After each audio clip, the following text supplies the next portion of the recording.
been focused on staying relevant to their consumers since it's the foundation for business growth and success. What has changed over the past few years is the complexity and speed of change. Once established companies needed to worry about changes that would threaten to make them irrelevant. Now that happens in months or every couple of years. A recent example that tested relevance with global disruption is COVID-19. Organizations were tested at a short notice to operate in a virtual model and pivot their businesses and supply chains. Those who won were the ones who had inherent agility built into their business to use the disruption to their advantage. Example, Amazon. Others accelerated their transformation to build agility at the core of the business by leveraging technology. Example, McDonald's tying up with Uber Eats in the US. What does it take to embark on this journey? It takes courage to go past what you are comfortable with. For businesses, it's about letting go of the learning and experience they have gained over decades. Even they employ out to learn fast, unlearn and then relearn non-stop. That's how they can create their own relevance.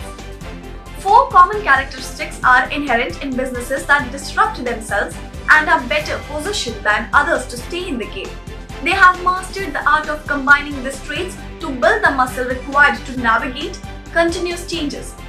The formula of 4, talking about the very first one, customer is the only king. A customer-driven purpose is now imperative for companies. It creates the context for these companies to transform and encourage their employees to drive that change. Making it an obsession to focus on customer value across the organization is the key to success. With the customer at center, companies can prioritize their activities with ease, pivot quickly when required, and optimize their products and services. For instance, Airbnb's purpose creates a world where anyone can belong anywhere is the driving force behind the strategy in the service of their customers. The products they develop, the markets they explore, the people they hire. Moving on to the next one, adopt the outside-in lens.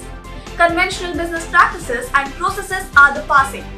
It's time to embrace an outside-in view that looks first at the customer's need and translate that into a product aligned to that need, creating customer value. To reach that state, it's critical to understand the broader context and the forces driving the changes. Harness those forces and apply them in the context of customer needs. This perspective enabled Lego to prevent near bankruptcy in 2004 and emerge as brand finance's most powerful brand in the world a decade later. Another example is Adobe. They moved to a cloud-based subscription model that saw their revenues drop initially but registered much higher growth than before. Moving ahead to the third one, disrupt yourself continuously. To thrive, business needs to constantly reinvent themselves. Self-disruption entails embracing the future and building an organization in a state of constant beta. It involves putting more emphasis on progression than on perfection, on learning than knowledge. Reimagining conventional ways of working, thinking and organizing is what it takes to disrupt businesses. Winning companies are unafraid to disrupt themselves. A great example is Netflix, which disrupted itself thrice from mail orders to a streaming company to become a content production behemoth. Moving ahead, embrace failures as a teacher. Self-disruption is easier said than done. It involves taking risks with more failures than success. Failing small and building big on success, taking small bets and encouraging it as organization-wide culture is key. Celebrating failures to the extent it taught something to build upon is a differentiator for successful digital companies.